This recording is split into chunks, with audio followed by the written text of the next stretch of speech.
अस्सलाम वालेकुम। तो आज हम एनालिसिस करेंगे कि इस वीक जो है गोल्ड की क्या सिचुएशन रहेगी।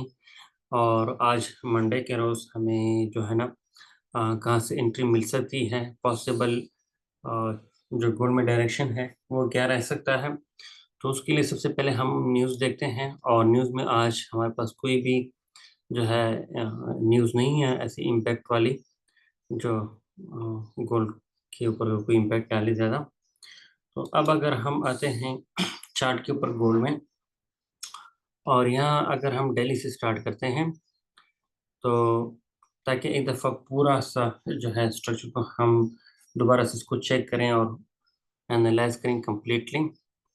नेट थोड़ा स्लो है, उसके लिए माजरत।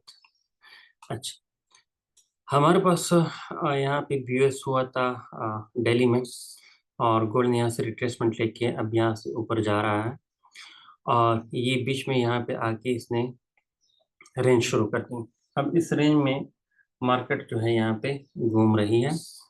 ये हमारे पास बॉटम है और ये हमारे पास हाई है इसका। तो इसके बीच में ये घूम रही है। आज पॉसिबल है कि ये अगर इस तरह चलता रहा तो शायद इसको ब्रेक कर दें। अच्छा, अब हम आते हैं H4 पे। H4 में अगर हम देखें तो H4 में हमारे पास जो स्ट्रक्चर है, और इसको छोटा करते हैं, ये वही डेली में जो हाई इसने लगाया था उसके बाद से ये जो दोबारा से जो है ना, ये जहाँ पे दिल्ली में रेंज में था, तो ये वही रेंज चल रही है। इस रेंज में अगर हम देखें तो H4 में मार्केट ने यहाँ पे आके यहाँ पे इसने एक किस्म का बीओएस किया है या लिक्विडिटी ग्रैब की है।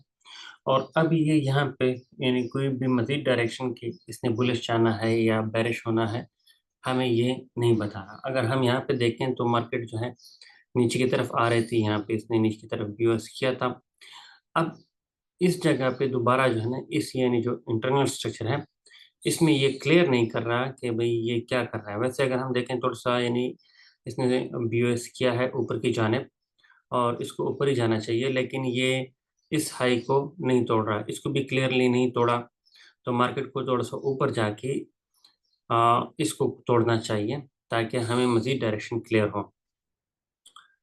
अब ये H4 की सिचुएशन है। H4 में अगर मार्केट नीचे आती है तो फिर हमारे पास ये एरिया एक ऐसा रहता है कि यहाँ से हम इसमें एक बुलिश ट्रेंड देख सकते हैं, बुलिश ट्रेड देख सकते हैं। ये जब भी यहाँ पे आए, आज आए, कल आए, हफ्ते बाद आए, तो ये हमारे पास एक एरिया है H4 में। तो इसमें हम यहाँ से एक बाई की ट्रेड देखेंगे। और चूंकि स्ट्रक्चर यहाँ से इसके अकॉर्डिंग हमारे पास थोड़ा सा बुलिश चल रहा है, तो ये हमारे पास एक वैलिड ऑर्डर ब्लॉक यहाँ पे मौजूद है। अब छोटे टाइम फ्रेम में हम देखेंगे कि कोई हमें एंट्री आज के दिन में मिले जो पॉसिबल हो। अच्छा, ये यहाँ पे जो है ना, बाइंग तब वैलिड रहेगी जब मार्केट इसको एटलीस्ट ऊपर की जाने ब्रेक करें। जब तक इसको ऊपर की जाने ब्रेक नहीं करती तब तक जो है ना, हम यहाँ पे इसमें जो है बाइंग थोड़ी सी वीक भी हो सकती है। और इसको जो है ना, यानी शॉर्ट टर्म के लिए तो हम बाय कर सकते हैं, लेकिन लॉन्ग टर्म के लिए जो है ना, ये बाय सुटेबल नहीं रहेगी। अच्छा, अब हम आते हैं H1 में कि आज के दिन में अगर हमें कोई एंट्री मिल सके। अच्छा, H1 में अगर हम देखें तो हमारे पास मार्केट यहाँ पे कम्प्लीटली बेरिश आ रही थी, और यहाँ से परसों में ये 17 को यहाँ पे जो है ना, इसने 3310 3309 से यहाँ से रिजेक्शन ली है। असल में हम वेट करते कि वो इस अल्टर ब्लॉक को टैप करेगी, अगर कर लेती तो फिर अच्छा खासा गोल्ड तेजी से फिर बुलिश जाता। लेकिन बहरहाल इसने यहाँ पे डबल बॉटम बना के और वापस से रिजेक्शन ली है। तो अब यहाँ पे अगर हम H1 को देखें तो H1 जो है, यहाँ पे इसने ब्रेकअप स्ट्रक्चर किया है, और ये हमारे पास एक अल्टर ब्लॉक यहाँ पे छोड़ कर गई है। अब हम एक्सपेक्ट कर रहे हैं कि अगर गोल्ड H1 में हमें जब कभी यहाँ पे मिलती है तो हम यहाँ से कंफर्मेशन को देखते हुए बाइंग करेंगे। ये H4 है, ये H1 है। जब तक ये नीचे की तरफ ब्रेक नहीं होता, हम यहाँ से बाइंग करेंगे। अब इस तरह रिसेंटली हमारे पास H1 में ये भी ब्रेक ऑफ स्ट्रक्चर हो चुका है। तो H1 में हमारे पास ये एक खूबसूरत अंडर ब्लॉक यहाँ पे मौजूद है और हम यहाँ से भी बाइंग करेंगे। अब हमारे पास ये 3 जोन है आज के दिन में, यानी पॉसिबली हमारे पास मुमकिन है कि ये आज के दिन यहाँ पे टैप करें और हमें कोई अच्छी सी एंट्री बुलिश दें कंफर्मेशन के साथ, तो हम यहाँ से कर लेंगे। ये 3 मिनट में यहाँ पे बंद हो जाएगा तो ये BOS हो जाएगा। अगर ये 3 मिनट के अंदर नीचे खाली हो जाता है तो फिर हम इसको BS कंसिडर नहीं करेंगे, लेकिन अगर ये 3 मिनट ऊपर सर्वाइव कर जाता है तो फिर ये हमारे पास एक अच्छा ऑर्डर ब्लॉक है बाइंग जाने के लिए। और उसके बाद जो है अगर इसको ये वह नीचे की तरफ ब्रेक कर लेती है, ऊपर इस ब्लू लाइन को क्रॉस नहीं करती और उससे पहले ये नीचे आ जाती है, इस एरिया को ब्रेक कर जाती नीचे, तो फिर यहाँ पे हम देखेंगे कि हो सकता है मार्केट थोड़ा सा ऊपर से, यानी इस एरिया से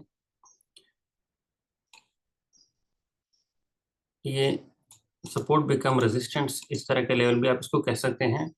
और ये एक FAG भी है नीचे की जाने, तो इसको भी थोड़ा सा जो है ना टच करके यहाँ से एक अच्छी जो है ना हमें बैंक मिल सकती है। उसकी वजह क्या है कि ये स्ट्रक्चर को भी ब्रेक नहीं करेगी और यहाँ से जो है ना इनकी लिक्विडिटी भी ले लेगी और ये सपोर्ट बिकम रेजिस्टेंस या ब्रेकर ब्लॉक जो है इसको भी टेस्ट कर लेगी।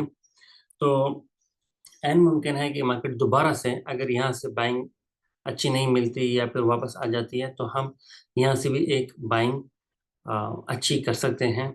और लेकिन ये सारे कंफर्मेशन के ऊपर होगा।